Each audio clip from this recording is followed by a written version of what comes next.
naging busy lang siya dahil kaya siya nawawala ng oras o may something kang nakita? Hindi ko po feel. Yun po na-feel ko na lang na parang hindi na po niya ako mahal, ganyan. Dahil Tas nawala yung oras kasi nagtatrabaho sa gabi. Oo, nagtatrabaho. So yung mga Pagod trip daw nilang motor-motor sila, hindi na nila nagagawa Wala lagi yung bonding. dahil nagtatrabaho Yun na na nga, siya. Ang equivalent dun sa kanya, wala na siyang panahon, hindi niya na ako mahal. Tama ba? Yun yung dating kay Tapos, Fatima. in case, minsan din po kasi, nung time na yun, lumabas po kami, wala po siyang ganang kasama ako. Dahil, Yun po yung na-feel ko. baka naman pagod siya sa work. Dahil po sa pagod po. Sa puyat na din po.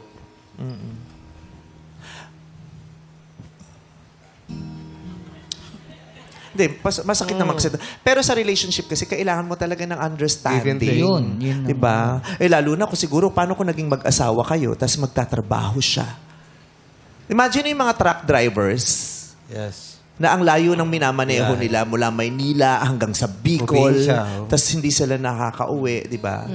Di ba? Paano kung kung namimiss mo lagi yung asawa mo, di ba? Ang hirap balansehin nun. Kaya dapat binabalanse mo rin yung pangunawa, di ba? Kung ano yung Aside pwedeng of that isakripisyo. din po kasi lagi din po kami nag-aaway, tapos yung nagkakasalitaan na po kami ng masasakit na salita. Dahil, Dahil sa, yun po, madalas po kaming mag-away. ano pinag-aawayan nyo?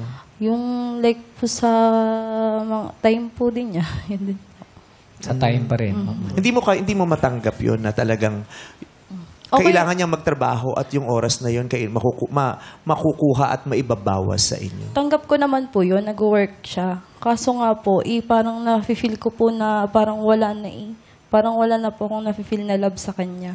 Parang binabaliwala na po ako. Ganun na. Kasi kailangan din ng bawi, di ba? Oo, pwedeng maunawaan ko na mababawasan yung oras mo, pero sana tayong dalawa, let's make sure na kahit nabawasan ng oras, meron pa rin tayong time to spend together, at least quality time, di ba? Kahit mabawasan yung quantity, yung quality, di ba? So, Pag day off mo, pwede ka makabawi sa kanya na yung oras Hindi mo. ka ba bumabawi Yun sa nga kanya? ho. Inis? Kaso ho, napasok pa din po ako. Sa 24 hours ba ang pasok mo, Sa umaga ho, napasok ako sa umaga. Tapos pagdating ko ng hapon, diretso na ako sa trabaho. nag-aaral ka at the same time. Yes ma'am.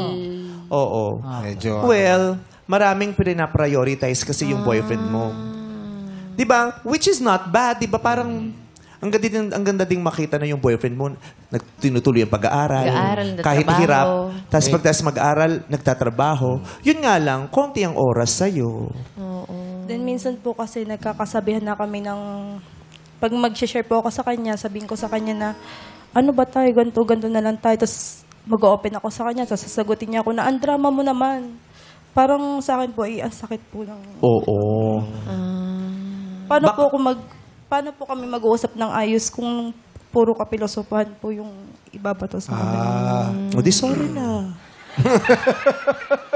Hindi. Hindi. Yun nga yung sinasabi ko, na konti na nga lang oras nyo, hindi pa quality. Tuwing kakausapin ka ni Fatima, ganun mo pa siya itrato. Kaya, pero yung totoo, syempre naging busy ka. Bukod sa busy ka, may pagmamahal ka ba pa kay Fatima nun? O sadyang lumipas na lang din? Meron pa naman ho. Kaso nga lang ho, yung mga araw na magkasama kami, tapos hindi naman ho na-enjoy gawa ng puro ho away. Gawa nga ng lagi na ho tanong ng gayon. Ilang oras na nga lang ho nagkakasama, tapos puro pa ho gayon. Kumbaga